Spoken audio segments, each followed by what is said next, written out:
El tema para el que me han invitado a hablar es sobre la paternidad y la maternidad espirituales. Me parece que para entender la paternidad y la maternidad espirituales conviene empezar hablando de la paternidad divina, sobre todo porque aquella cita de Efesios 3, 14, 15, donde San Pablo dice: por esto yo doblo la rodilla delante del Padre, del cual procede toda familia en el cielo y en la tierra. Me parece que este es el marco que nos puede ayudar para entender qué es la paternidad espiritual, porque en cierto sentido toda paternidad es una participación de la paternidad de Dios. Y esto nos pone una meta muy alta, como aquella de amaros unos a otros como yo os he amado. Mientras nosotros más nos amemos, más similares somos a Jesucristo, más similares somos al Padre. Pues bien, cuando nosotros mejor vivamos nuestra paternidad, las personas llamadas a tener una paternidad biológica, natural, queriendo a sus hijos, las personas llamadas a la paternidad espiritual, queriendo a los demás como les quiere el Padre, mejores padres seremos. Conviene entender, por tanto, en qué sentido podemos llamar a Dios Padre. ¿Es una paternidad real? ¿Es solamente una bonita figura? ¿Es algo que tiene un fundamento cierto?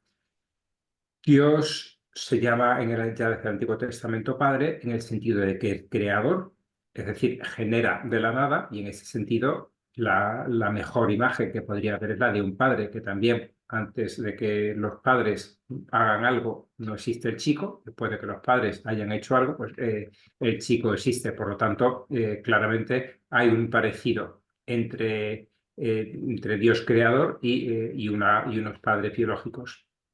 También se llama a Dios Padre en el sentido de que es el protector de su pueblo. Sobre eso hay muchas citas que podríamos tomar, pero especialmente en los Salmos se ve de una manera clara cómo Dios se llama a sí mismo Padre del pueblo, no de cada uno de los seres en concreto, de cada uno en concreto del pueblo de Israel, de cada uno de los judíos, sino del pueblo. Tiene una visión en el Antiguo Testamento como más colectiva. Y en concreto, en el libro de Isaías hay algunas citas que me gustaría traer porque me parece que refleja muy bien el cariño, como Dios se abaja para mostrar que nos queremos con rasgos perfectamente paternales. No solo paternales, sino incluso maternales. Por ejemplo, en Isaías 49:15 se lee: ¿es que una mujer puede olvidarse de un niño de pecho, no compadecerse del hijo de sus entrañas? Pues aunque ella se olvidara, yo no te olvidaré. Mira, te he grabado en las palmas de mis manos. Tus murallas están siempre ante mí.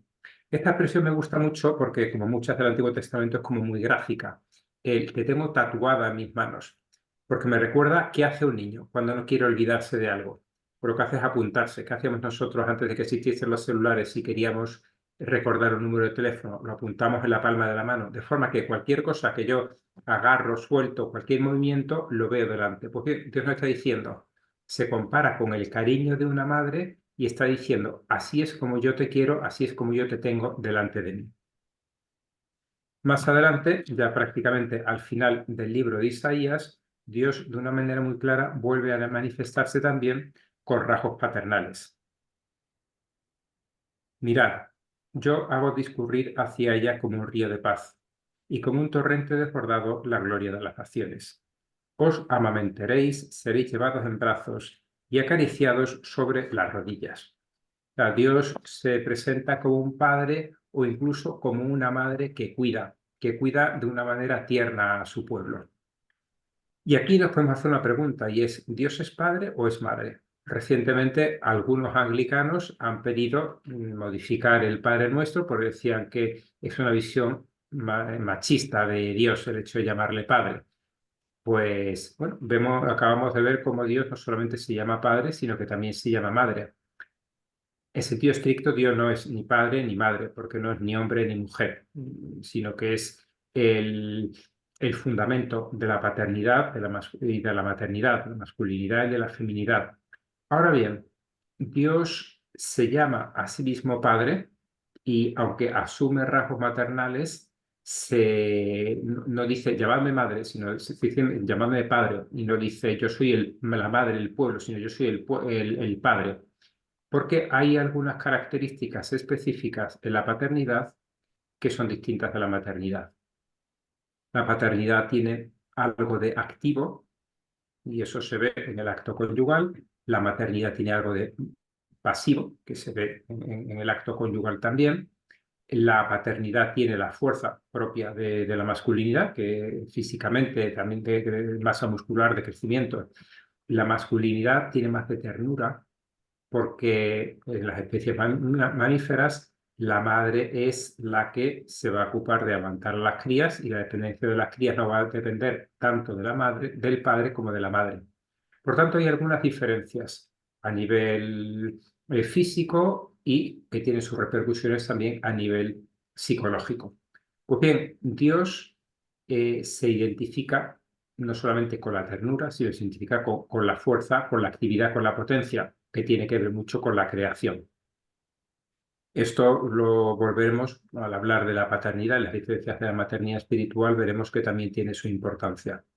Quedémonos en que Dios asume los rasgos de la paternidad y por otro lado que esos rasgos no son totalmente exclusivos, porque la madre tiene también fuerza y el hombre tiene también ternura. Hay rasgos que pueden ser más prevalentes de uno y de otro, pero no son exclusivos. Bien, dejamos después de estas breves notas el Antiguo Testamento y entramos en el Nuevo Testamento, en el cual nos encontramos a Jesucristo, que nos revela al Padre y nos hace hijos en el Hijos, como vemos en el prólogo de Juan. Aquellos que le recibieron, les dio el poder para convertirse en hijos de Dios. Y aquí pasamos ese paso que veíamos que no estaba tan claro en el Antiguo Testamento. De ser el pueblo hijo de Dios, pasamos a que cada uno de los cristianos es hijo de Dios, bajo el modelo de Jesucristo. Jesucristo se dirige muchas veces al Padre llamándolo Padre, confianza, incluso le llama papá, que es algo absolutamente inédito en la Biblia. Y aquí damos el paso a donde me gustaría llegar. Y es que el propio Jesucristo se llama a sí mismo Padre, o tiene rasgos paternales con los discípulos. Les llama hijos o incluso en San Juan les llama hijitos. Yo me hago cargo que Jesucristo es como el hijo que ha crecido, que ha madurado y que se ha hecho padre también. O bien aquel hijo que posee todo lo que tiene el padre, todo lo que es del padre es mío, y por lo tanto yo también asumo la paternidad del padre con respecto a los discípulos. Y esto es importante porque aquí entramos los cristianos. Porque los cristianos, que somos herederos de Dios, coherederos con Cristo, heredamos también esa paternidad de Jesucristo que transmite a los apóstoles. Y esto hay un personaje en el que se ve especialmente claro, que es en el apóstol San Juan.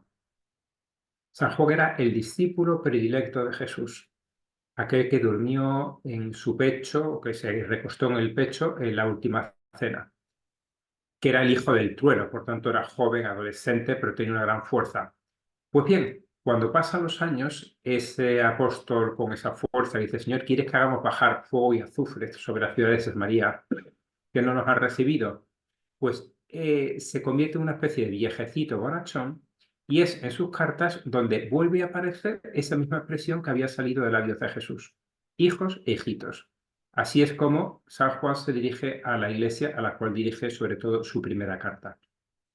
Por tanto, decimos, Antiguo Testamento, Dios es Padre del pueblo.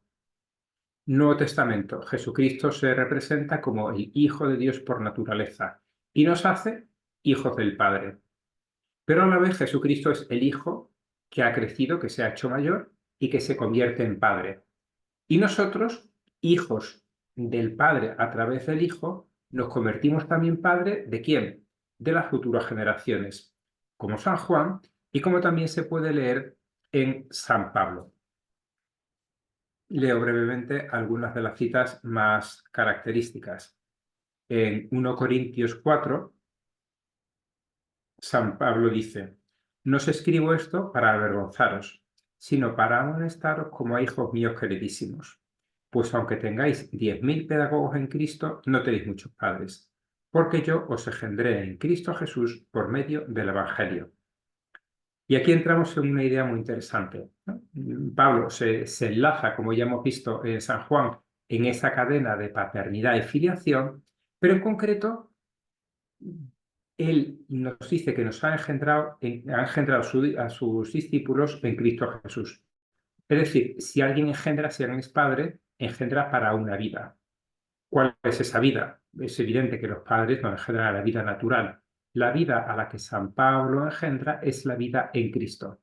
Es la vida sobrenatural. Es esa nueva vida, la vida eterna, a la cual somos llamados todos los hombres y los cristianos ya hemos pasado a formar parte de esa vida. Por tanto, según este texto de San Pablo, aquel que genera a alguien ayudándolo a su conversión, la conversión primera que acaba en el bautismo, pero también las sucesivas conversiones, se convierte no solamente en un maestro, sino que se convierte también en un padre.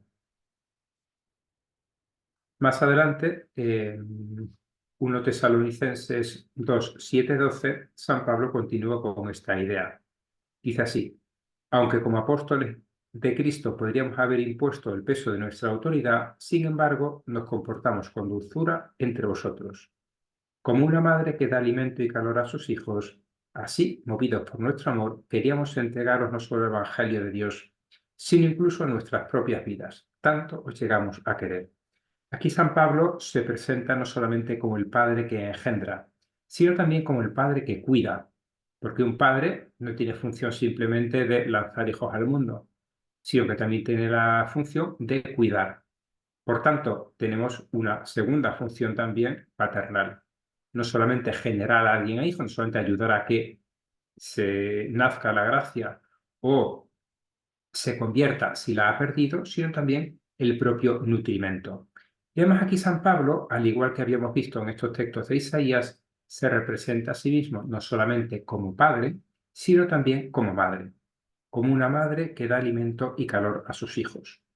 Y donde se ve más claramente este aspecto maternal de San Pablo es en Gálatas 4:19, donde dice a los Gálatas: hijos míos, por quienes padezco otra vez dolores de parto hasta que Cristo esté formado en vosotros. Es conocido este texto en el que San Pablo se presenta a aquel que Cristo se tiene que formar en vosotros, tengo que generar nueva vida, pero lo hace con dolor. Y aquí añade un nuevo matiz de esta paternidad espiritual humana, distinta de la de Dios. Dios no nos ha generado con dolor. Pero esa invitación a participar de la paternidad espiritual, atención a todos aquellos que digan: ah, fantástico, me apunto, yo también quiero hacerlo, porque supone también un dolor, supone sacrificio, supone renuncia. Y en ese sentido, la paternidad espiritual se parece más a la paternidad biológica, a la maternidad biológica, como dice aquí San Pablo, que a la paternidad, digamos, divina, en la cual pues crea y Dios pues, se queda sin sufrir, sin padecer nada. Estaríamos aquí de acuerdo de no ser por una frase que ha sido lanzada por algunos, y especialmente en los tiempos actuales, en los cuales hay un poco de prevención respecto a la paternidad, por el riesgo de paternalismo, pero también por el miedo a los abusos, abusos de poder, abuso de conciencia, abusos físicos, sexuales, que es Mateo 23, 9, 10, donde el Señor dice: no os hagáis llamar Padre sobre la tierra, porque uno solo es vuestro Padre, el del cielo. Y no os hagáis llamar Maestros, porque uno solo es vuestro Maestro. Entonces parecería que llamar Padre a alguien sería pues prohibido por el Señor.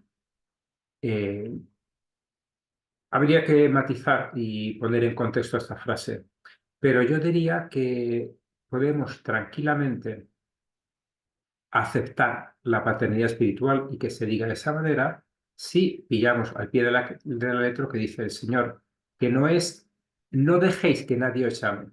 No dice eso, dice: no os hagáis llamar.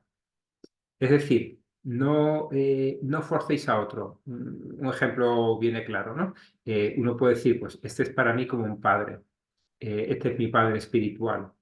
Una cosa es eso y otra cosa es decir: yo soy tu padre espiritual, tú eres mi hijo, que sería una forma en la cual podría haber una cierta sensibilidad de yo lo que quiero es controlarte. De manera que es una relación muy humana, muy natural y por lo tanto desde el punto de vista también sobrenatural se puede asumir, pero atención porque efectivamente tiene sus riesgos. Tiene los riesgos de querer controlar y dominar. Pero ese riesgo solo sería en la medida en la cual nos alejamos de la paternidad de Dios. Porque Dios es el Padre que crea y que es providente y que cuida. Pero Dios no es el Padre controlador. Dios no es el Padre que nos tiene atenazados de manera que hagamos siempre y solo lo que Él quiere. Dios es tan Padre que nos quiere libres, incluso si esa libertad nos puede llevar a alejarnos de Él. Y eso es, por tanto, la paternidad que nosotros tenemos que tener. Y aquí se nos puede venir a la cabeza pues, las personas que se dirigen espiritualmente con nosotros, aquellos que formamos, las vocaciones recientes. Pues bien, todos ellos, si nosotros queremos ejercitar la paternidad respecto a ellos, del mismo modo a imagen de Dios, de quien procede toda familia en el cielo y en la tierra, atención, porque no puedes de ninguna manera tratarles como si fuesen títeres, marionetas en tus manos, que hagan lo que tienen que hacer. Incluso, aunque lo que yo quiero que hagan es bueno, tienes que dejarles libertad. Y recordar que dejar a las personas en libertad implica también aceptar la posibilidad de que se equivoquen. La paternidad espiritual ha sido reconocida desde siempre en la Iglesia, especialmente para los sacerdotes, que en muchas lenguas, en italiano, en español, en inglés, en francés, en chino incluso. Yo vivo en una residencia de sacerdotes, hay un chino, le pregunté y me dijo, pues sí, efectivamente, en China también se llama sacerdote padre. Se ha ido llamando así. Por tanto, está muy fijado el hecho de que existe una paternidad espiritual en el sacerdote. ¿Y qué ocurre en aquellos que no son sacerdotes? ¿Puede haber también esa paternidad espiritual? Pues sí. De hecho, los testimonios más antiguos de paternidad espiritual se tienen de los padres del desierto, siglo tercero o cuarto después de Cristo, que son aquellos que se retiran, se alejan de las ciudades, sobre todo en Egipto, que no son sacerdotes, que no son religiosos, sobre todo porque las órdenes religiosas todavía no existen, y otras personas con menos experiencia, más jóvenes, se acercan a ellos y empiezan a llamarles padre espiritual. No son sacerdotes. Y en el paralelo, en el equivalente femenino, se les llama también madres espirituales. Por lo tanto, la paternidad y la maternidad espiritual, si bien se concreta de una manera en el sacerdote, que por estar configurado con Cristo cabeza, con Cristo pastor, tiene unas peculiaridades que le hacen vivir esa paternidad como con más fuerza, pero no es ni mucho menos exclusivo. La paternidad espiritual no entró en esto, ha sido recordada, del sacerdote especialmente, ha sido recordada por el Concilio Vaticano II, por Juan Pablo II, por Benedicto XVI, por el Papa Francisco. También en el ceremonial de ordenación de obispos y de presbíteros se recuerda también que el sacerdote, que el ordenando como obispo, es también padre y tiene que ser padre.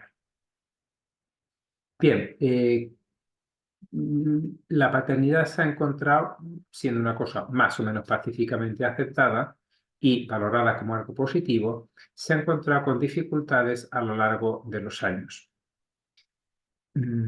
especialmente desde la Ilustración, en el cual se veía, incluso también Descartes, veía que la educación lo que hace es imponer ideas a alguien y quitarle aquello que de original, de bueno, y Rousseau con su teoría del buen salvaje, y que la sociedad lo único que hace es corromperle. Por lo tanto, se empezó a ver, por eso se habla también de los padres de la sospecha, y Rousseau es un precursor de los padres de la sospecha. Empezar a ver que la educación y por tanto la paternidad es algo negativo, que no te da algo, sino que de alguna manera te lo oculta, te lo camufla, te lo deforma. Peor todavía fue la visión de la paternidad que tenía Freud. El padre para Freud es el padre castrador, es el represor, es el superyo, es la conciencia externa que te atenaza, por lo tanto, libérate. Y efectivamente, donde se ve más clara esa liberación es en el mayo del 68, donde la crisis de autoridad, que venía más o menos en autores individuales, pasa a integrarse dentro de la cultura. Prohibido prohibir era uno de los lemas, entonces mayo del 68, que actualmente está bastante pues en la publicidad actual, ¿no? Sé tú mismo, no te dejes influenciar por ninguno. Bien, ¿qué pasa? Que eso, el hecho de alejar la figura de autoridad, el hecho de renegar un padre, tiene consecuencias. Hay un libro muy interesante sobre la paternidad espiritual en el sacerdote, que mutatis mutandis puede también servir para otros tipos de paternidad, que es La paternidad espiritual del sacerdote, un tesoro en vasos de barro, de Jacques Philippe. Él habla de algunas ausencias, concretamente de 4 ausencias, que vienen como consecuencia de esta crisis de paternidad. La primera es la ausencia de transmisión.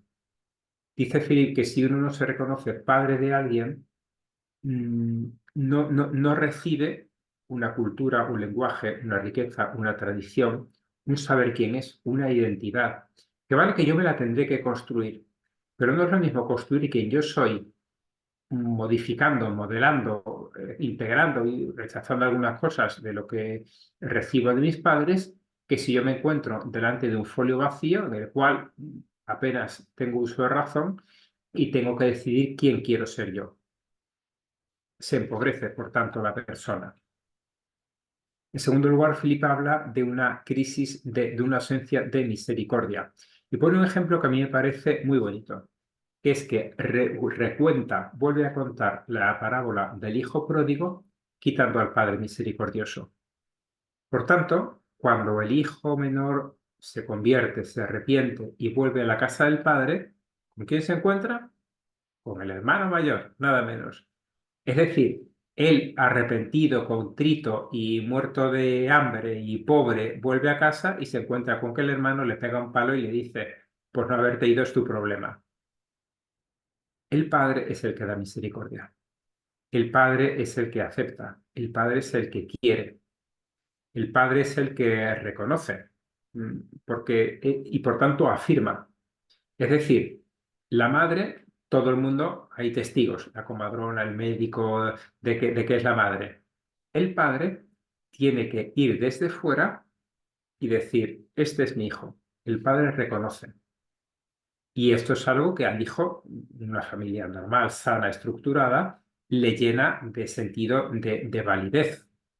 Por el contrario, y por desgracia pasa también, un padre que se quita de en medio, al hijo le crea una herida grande. Yo recuerdo cuando trabajaba en el hospital, eso se me quedó muy grabado. Una señora, una depresión crónica, grave, que nos pasaba adelante, y un momento dado se nos puso a llorar en la consulta y nos dijo, yo fui una hija no deseada. Y mis padres, desgraciados los padres, me dijeron, tú viniste por un error de cálculo. Y ella tenía una gran herida dentro porque decía, yo soy un error de cálculo, yo no debería haber existido.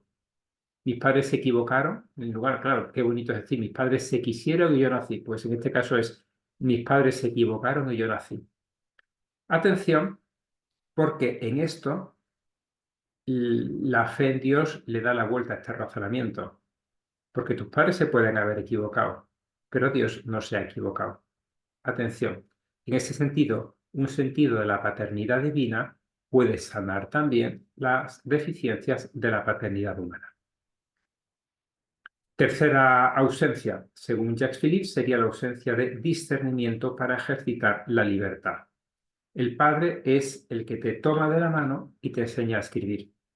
El padre es que delante de los 1000 caminos que se le abren al chico o a la chica en la vida, te dice con autoridad, porque el padre es el que tiene autoridad, ve en esta dirección, no vayas para acá. Y te deja libertad para que explores, incluso para que te equivoques, pero luego, cuando te ha visto equivocado, no dice te fastidias, sino que va para allá y te ayuda a resolverlo.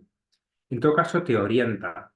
La crisis de la paternidad lleva a que haya mucha gente que está perdida con su libertad. Tanto reclamar la libertad, pero que alguien me diga ¿A qué tengo que utilizar la libertad? Para que no sea el quedármela a mí, pero como quien tiene en el pañuelo una perla y ya está, aquí la tengo, pero ni la gasto ni la utilizo. Y por último, cuarta crisis, hemos hablado de la crisis de transmisión, de la crisis de misericordia, de la crisis de discernimiento y de la crisis de fraternidad. Cuarta y última. Si no hay un padre, no hay hermanos. Es así de sencillo. Podemos ser amigos, podemos ser colegas, podemos ser compañeros, pero no somos hermanos. El único modo, la única razón que puede sustentar una fraternidad, de eso habla el Papa Francisco, Fratelli Tutti, es que todos somos hijos del mismo Padre. Si echamos al Padre de escena o si no nos reconocemos su Padre, entonces no tengo motivos sólidos para respetar a nadie. Y, por lo tanto, echamos a Dios y le convertimos esto en una selva.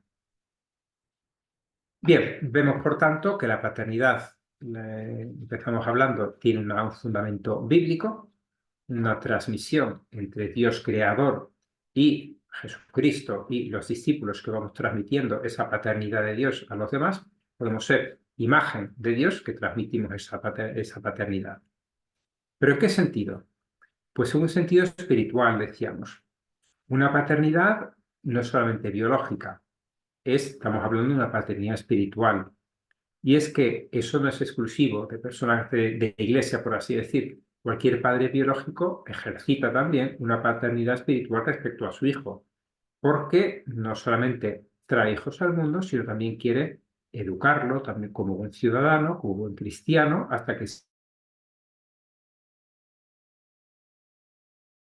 que acompaña a su hijo también y que quiere que su hijo crezca desde el punto de vista humano, espiritual y si tiene fe también desde el punto de vista cristiano. Con un equilibrio que es muy característico de la paternidad y de la maternidad, que es entre aceptación y exigencia. Es el equilibrio que tiene que estar muy personalizado para cada hijo, que es el grado de aceptación y de exigencia que el hijo necesita en un momento dado. Yo cuando hablo de esto suelo poner un ejemplo personal, pero que algo debió pasar porque se me ha quedado grabado. Yo tenía 13 años cuando mis padres nos habíamos tenido que trasladar de ciudad por motivos de trabajo de mi padre. Volvimos un par de años después a la ciudad de origen y el traslado se hizo en noviembre, o sea, con el curso bastante empezado. Llevamos un mes y medio de clases. Así que de ahí, al final de la evaluación, que era en diciembre, tuve que ir muy rápido a ponerme al día porque cambiaron los profesores, los temarios, los libros, etc. De manera que en diciembre, después de la evaluación, mis calificaciones bajaron, notablemente bajaron. Pues bien, llegué con mi cartilla de calificaciones a casa. Se las enseñé a mi madre y mi madre me dijo, no te preocupes, estoy orgullosa de ti, como si hubiese sido las máximas calificaciones, yo he visto lo que has trabajado, fantástico. Y a mí eso me pareció que no me era suficiente, porque, eh, porque yo necesitaba algo que me tirase también para arriba. La madre es muy de aceptación incondicional. Verdaderamente la prueba de fuego sería por la tarde cuando llegase mi padre. Y efectivamente mi padre, que era bastante padre, fuerte, exigente, autoritario, miró las notas y me dijo, está bien, pero para el segundo trimestre sube las notas y vuelves a tener las calificaciones habituales que sacabas, ¿no? Y dije, esto era lo que yo necesitaba. Un decirme, reconozco tu esfuerzo y a la vez tú puedes dar más. Y esto es muy paternal, paternal del padre varón. El decir, tiro para arriba de ti, te exijo un poquitín, con cuidado de no romperte. Pero claro, para mí hubiese sido muy desilusionante si enseño las notas a mi padre y me dice, pues vaya porquería, no has hecho nada, porque había hecho muchísimo, había hecho más que en los años anteriores. Pero a la vez, la mera aceptación incondicional no es suficiente para sacar lo mejor de cada uno. Bien, eso decíamos, hay aparte de la paternidad biológica, del hecho de dar a luz, existe también el sacar adelante todas esas potencialidades de la persona. Y una de las potencialidades, y no pequeña, es la potencialidad espiritual. Es el hecho de ser hijo de Dios, de comportarse hijo de Dios y de crecer en esa línea. Entramos ahora en las personas, muchos de los que están escuchando aquí es el caso, que no han renunciado al matrimonio, han vivido iniciado una vida de celibato con el fin de darse a los demás. Muchos psicólogos hablan que una dimensión irrenunciable de todas las personas es la generatividad, es la llamada a la paternidad. Y uno podría decir, bueno, y yo que no voy a tener hijos, tengo que olvidar esa dimensión. Si de verdad es algo, como dicen muchos psicólogos, necesario para el sano desarrollo de una persona, yo tengo que renunciar a algo que es sano, que es necesario. ¿No me quedará un déficit, una laguna en mi forma de ser? Pues no. Y aquí entra la paternidad espiritual, que complementa muy bien el celibato. Es más, que da sentido al celibato. Una persona célibe que no busca, que no vive la paternidad espiritual, tiene el gran riesgo de convertirse en un solterón, en una persona aislada, amargada, etc. Le faltaría algo que incluso humanamente es necesario.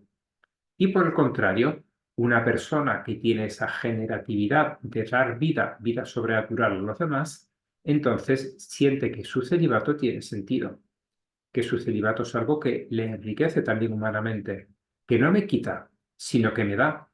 Y como la paternidad biológica, la maternidad biológica es necesariamente limitada, uno no puede tener un número indefinido de hijos. Es más, a partir de una cierta edad se seca y ya no hay posibilidad de tener hijos.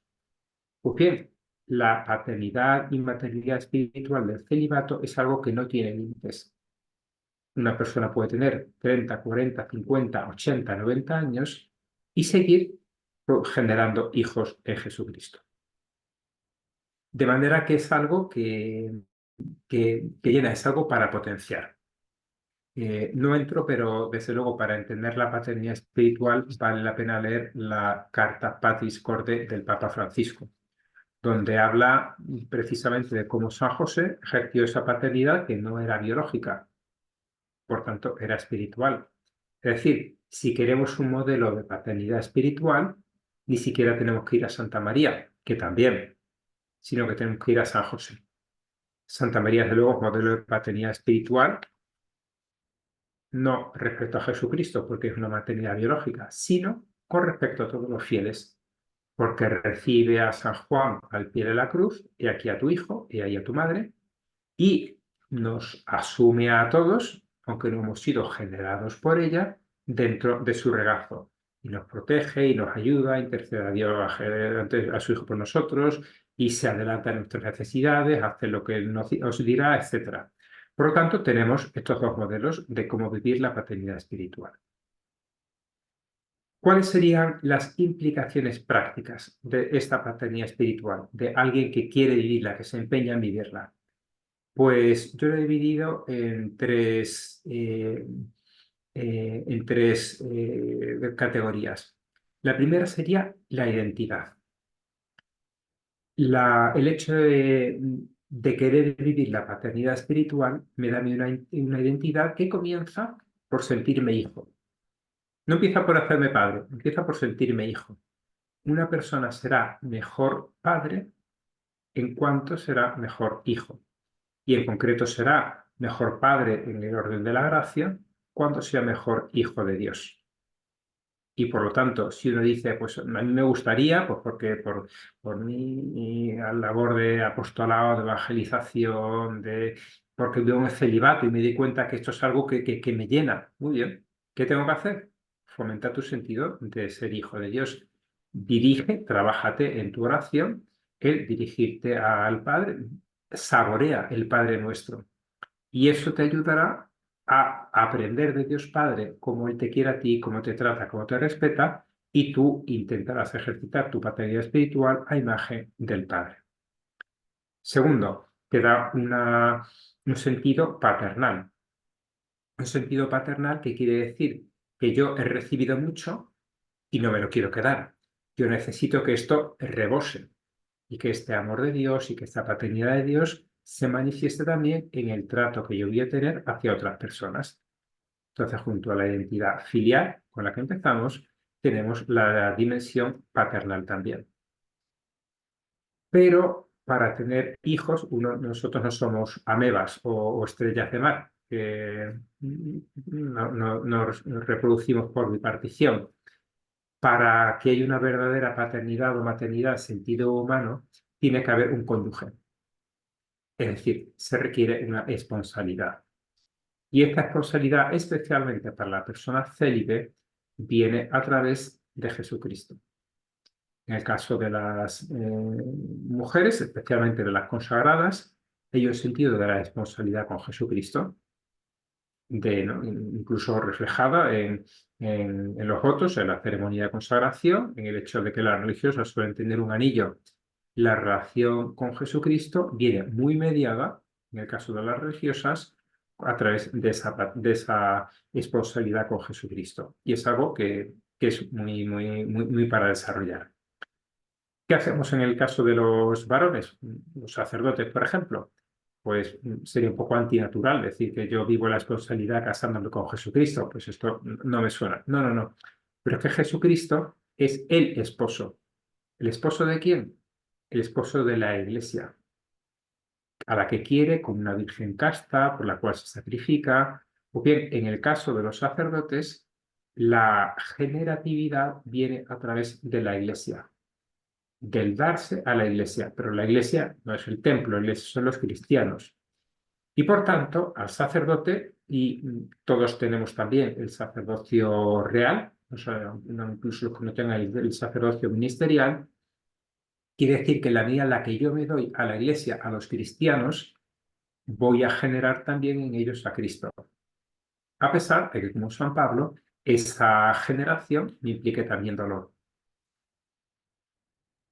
Esto da un estilo de darse a los demás, un estilo que llena, un estilo que da sentido al cansancio, algo que protege respecto a esos males que dijimos, que hay gente que ve la paternidad espiritual de una forma con sospecha.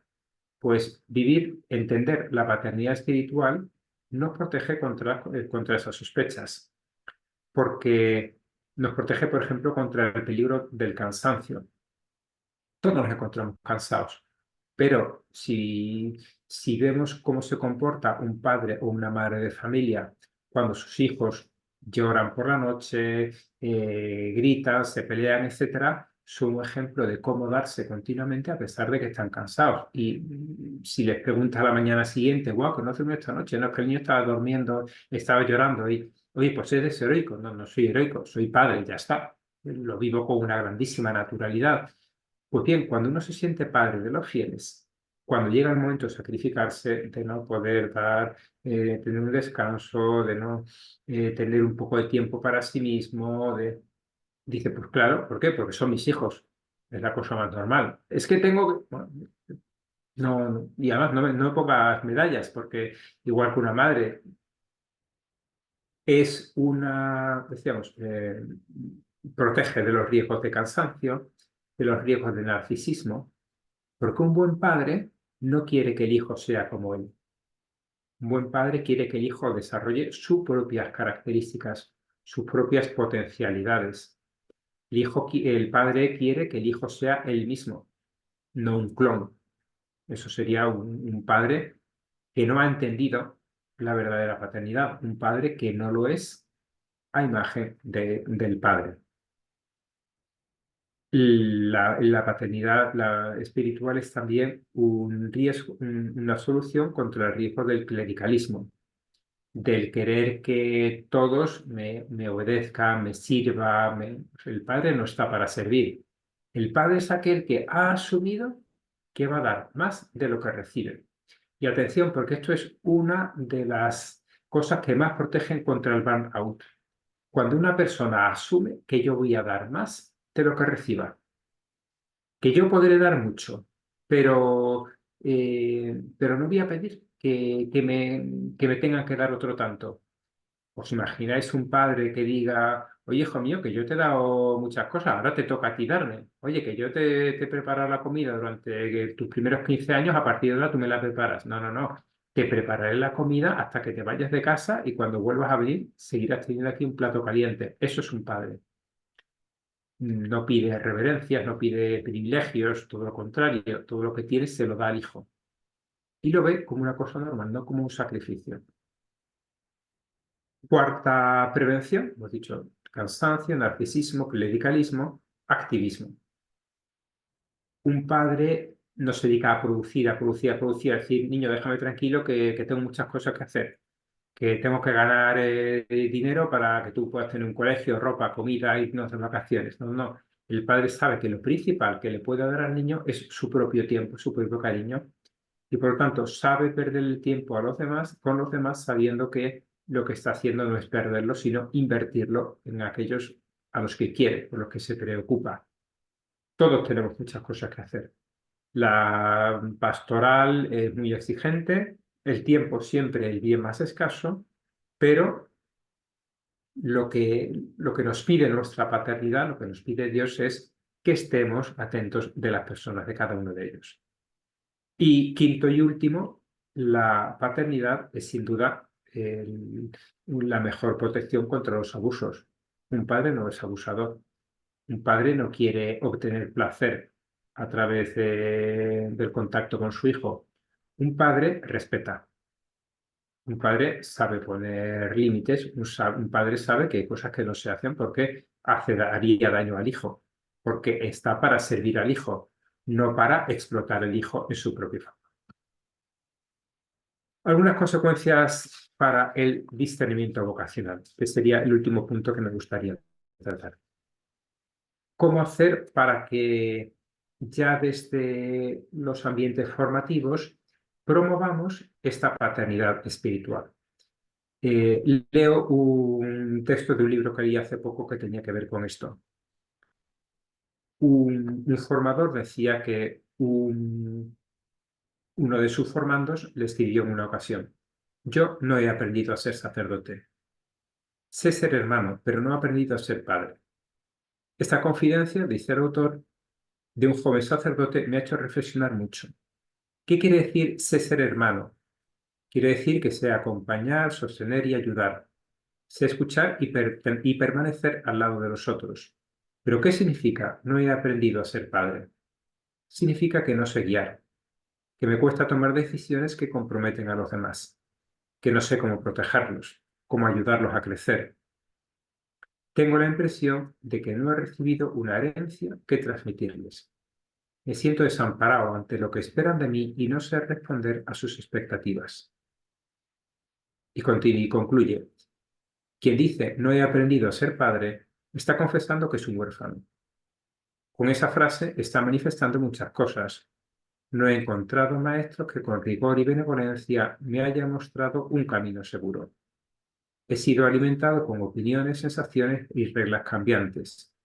Me han impuesto decisiones sin explicarme sus motivos. No tengo una casa donde poder criar y educar a mis hijos. Decíamos, uno podrá ser un buen padre cuando ha sido un buen hijo. Uno podrá ser un buen padre espiritual cuando ha sido un buen hijo espiritual, cuando ha tenido formadores que le hayan enseñado cómo se puede ejercitar esa paternidad espiritual. Vayamos entonces por partes. ¿Qué hacer cuando nos llega una persona en formación, actualmente joven, quizás en la adolescencia tardía o en la primera juventud? Pues, en primer lugar, en una ocasión me llegó un joven seminarista, 18 o 20 años, que me dijo: ha tenido una revelación. He visto que tengo que vivir la paternidad espiritual con los otros seminaristas, que iba un poco a lo mío y que tengo que ser padre de ellos. Para. Pero tú tienes 20 años, no tienes edad de ser padres, y menos todavía de ser padre de chicos que tienen la misma edad que tú. Sé hermano. Y viviendo esa fraternidad, tú irás poco a poco encontrando la capacidad de renunciar a ti mismo, de darte a los demás, de decir lo que este chico no había aprendido a hacer, de ayudarles a tomar las decisiones, de saber guiar, de saber corregir, etc. Por lo tanto, el primer camino para vivir la paternidad es ser buen hijo natural de los padres y, en segundo lugar, vivir la fraternidad con capacidad de sacrificio. Eh, por tanto, en las casas de formación, seminario, darse a los demás y vivir el espíritu de sacrificio. Un chico que no es capaz de sacrificarse por sus iguales, atención a la hora de programar el seguir adelante en el camino formativo, porque lo poco que se está dando aquí es lo mismo lo mismo poco que se dará también cuando tenga que lanzarse al apostolado. Demos un paso atrás. Estamos hablando del chico que nos llega, cómo se comporta. Vale la pena conocer cuál es su historia, cuál es su familia. Es muy importante, tanto desde el punto de vista del formador como desde el punto de vista del director espiritual, que conozca cómo ha sido la infancia del chico y sus relaciones con las familias. Y para esto no hace falta ser un psicoanalista y sentar al chico en el diván, sino simplemente decirle, oye, háblame de tus padres. ¿Cuál es el objetivo? ¿Cuál sería aunque no lo formulemos así, la pregunta que nos interesaría saber? ¿Tú te has sentido querido por tus padres? ¿Y te has sentido exigido por tus padres? ¿Cómo era ese equilibrio que hemos dicho entre aceptación y exigencia que había en tu casa?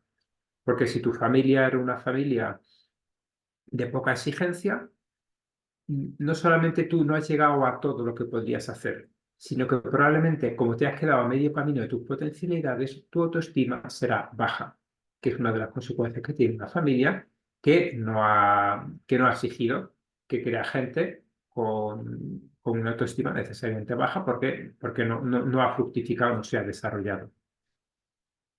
O si han tenido unos padres que son muy autoritarios y que, por lo tanto, han cohibido al chico y le han obligado a esconderse ante un padre que cada vez que levanto la cabeza me golpean. O al contrario, que para defenderse ante un padre que es invasivo, que es autoritario, se ha convertido en un rebelde. Eh, por tanto, conviene conocer cuál es el ambiente en el que se han criado los chicos, el ambiente familiar. Mm, Eso tiene influencia con Dios. Benedicto XVI, en una audiencia general del 30 de enero de 2013, decía: no es siempre fácil hoy hablar de paternidad, especialmente en el mundo occidental, las familias disgregadas, los empeños en el trabajo cada vez más absorbentes, las preocupaciones y a menudo la fatiga de cuadrar los balances familiares, la invasión que distrae de los medios de comunicación social dentro de la vida cotidiana son algunos de los muchos factores que pueden impedir un sereno y constructiva relación entre los padres y los hijos. La comunicación se hace a veces difícil, la confianza disminuye y la relación con la figura paterna puede resultar problemática.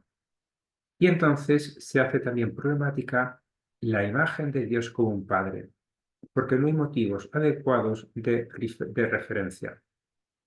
Para quien ha tenido la experiencia de un padre demasiado autoritario e inflexible o indiferente y poco afectuoso, o incluso ausente, no es fácil pensar con serenidad en Dios como Padre y abandonarse a Él con confianza. Y esto ocurre en los jóvenes de hoy. Aquel que no ha tenido una familia estable, siempre imperfecta, pero por lo menos estable, con un padre que le quería, decir Dios es Padre, rezar el Padre Nuestro, ¿qué imagen tiene este chico del Padre? Y nos encontramos chicos que no son capaces de rezar de verdad el Padre Nuestro. ¿Y qué hacemos entonces ante estos chicos? Que esto es un dato de hecho, tienen heridas biográficas, como se suele llamar. Pues bien, recordar, y aquí volvemos otra vez a lo bonita que es la paternidad espiritual, porque una relación sana puede sanar una relación herida.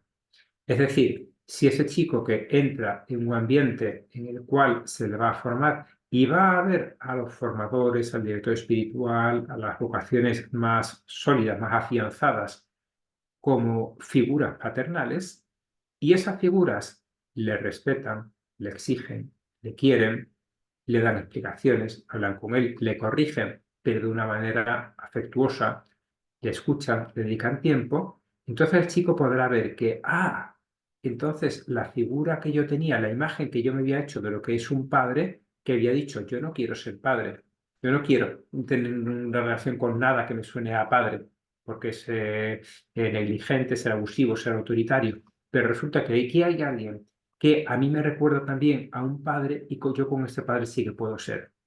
Y entonces le podemos decir, pues Dios es muchísimo más.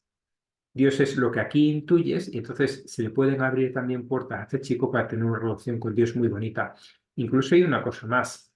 En ocasiones es tal el rechazo que se hace a la figura paterna, y aquí me refiero ya especialmente a varones, que puede haber dificultades también en la identidad sexual. Y el chico que ha tenido un padre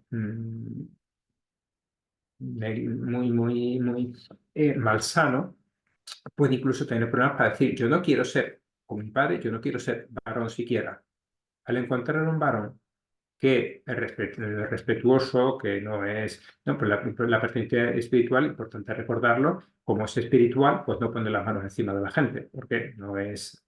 Por entonces será material, carnal y mala cosa, ¿no? Pero si sabe recordar, si sabe respetar al otro, entonces sí que consigue cumplir y entonces se arregla.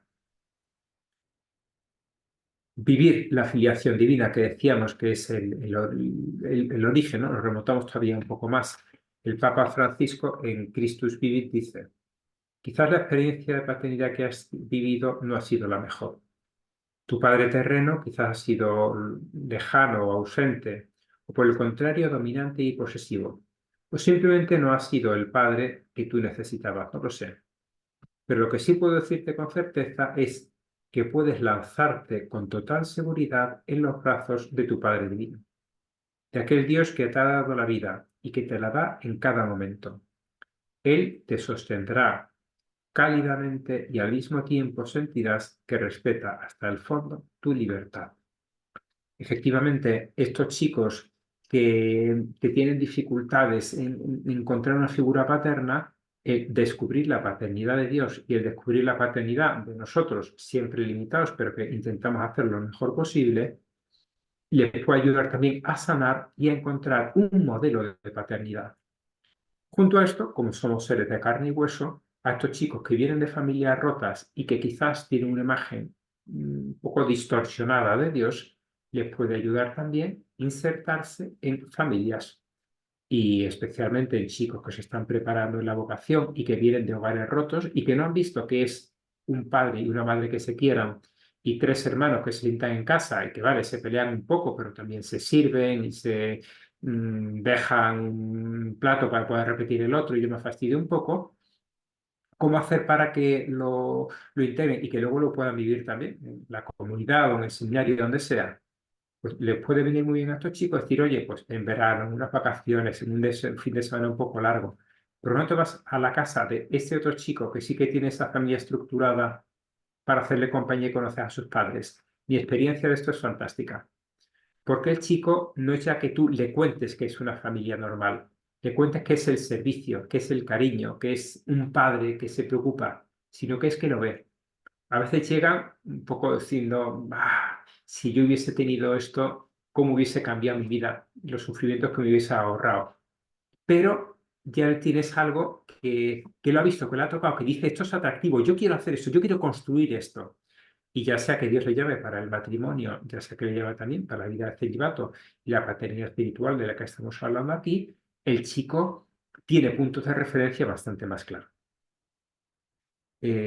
Por último, hay un aspecto más de la paternidad que me gustaría tratar, que tiene que ver, estamos hablando de formar a los chicos, que es que la paternidad es aquella cuyo objetivo es dar lugar a personas libres y autónomas, que tomen sus decisiones a pesar de que las decisiones no coincidan con las mías.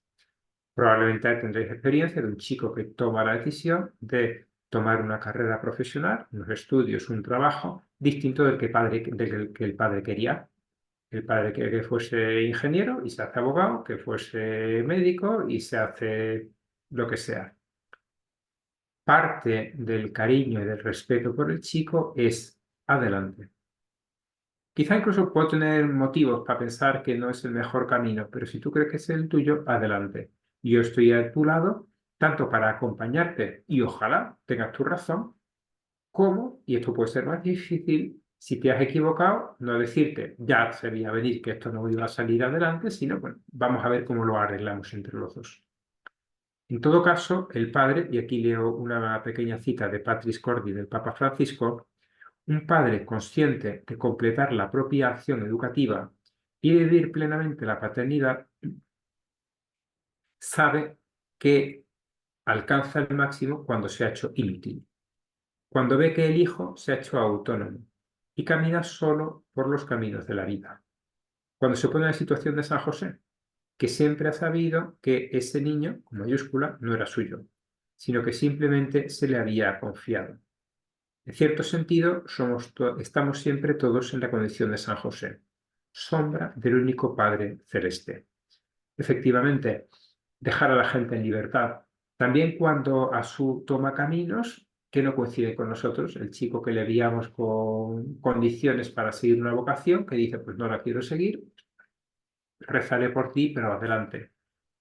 Y de esa manera estamos potenciando a medio y largo plazo y mucho que esta persona madure y que tenga verdaderamente el control de sus vidas. Cuando cambie, cuando se convierta, si es el caso que haya tomado una decisión que objetivamente no es buena, ahí sabrá que cuando quiera, cuando necesite alguien, algún sitio donde volver, ahí estaremos nosotros, como el Padre misericordioso de la parábola del Hijo pródigo, saliendo a la puerta de la casa, dispuesto siempre a acoger a aquel que incluso se fue de malas maneras. Pues muchas gracias. Esto era lo que me había preparado y ahora, si no me equivoco, tendríamos un rato para preguntas, que han surgido también por vuestra parte.